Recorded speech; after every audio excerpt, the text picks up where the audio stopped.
Welcome to my channel. আশা করি সবাই ভালো আছেন। আজকের ভিডিও টপিক হচ্ছে বিয়েতে যদি পরিবারের কেউ রাজি না থাকে, আপনার বাবা মা ভাই বোন বা যে কেউ, অথবা আপনি যাকে বিয়ে করবেন তার পরিবারের কেউ যদি রাজি না থাকে, তাহলে কিভাবে তাদেরকে রাজি করবেন।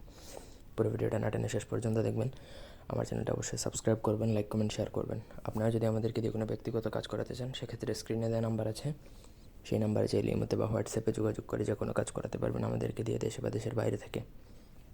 এই নকশাটা প্রয়োগ করার জন্য আপনাকে রবি অথবা শুক্রবার দিন বেছে নিতে হবে। রবি অথবা শুক্রবার দিনে আপনাকে 7টা ভোজপত্র সংগ্রহ করবেন, 7টা পেজের উপর এই নকশাটা লিখবেন।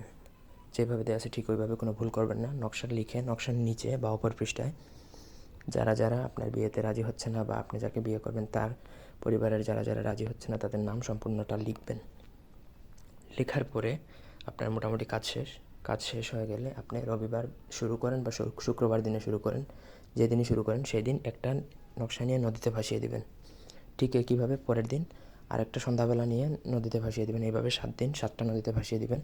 ওই 7 দিনের মধ্যে তারা আপনার বিয়েতে রাজি হয়ে যাবে বা আপনি যার জন্য কাজটা করবেন তার বিয়েতে রাজি হয়ে যাবে। 1000% গ্যারান্টি। যত কঠোর মনের মানুষ হোক, আপনাকে যদি ঘরে বন্দি করে রেখে দেয়, আপনি যদি কারোর মাধ্যমে কাজ করান, সে আপনার বিয়েতে মত দিতে বাধ্য।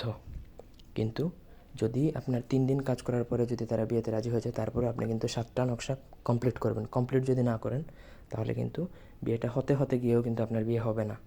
যার জন্য আমি আগে বলছি যে এটা 7টা নকশা লিখবেন, 7টাই কিন্তু নদীতে আপনাকে ভাসিয়ে দিতে হবে, অন্যথায় এটার চালান কমপ্লিট হবে না।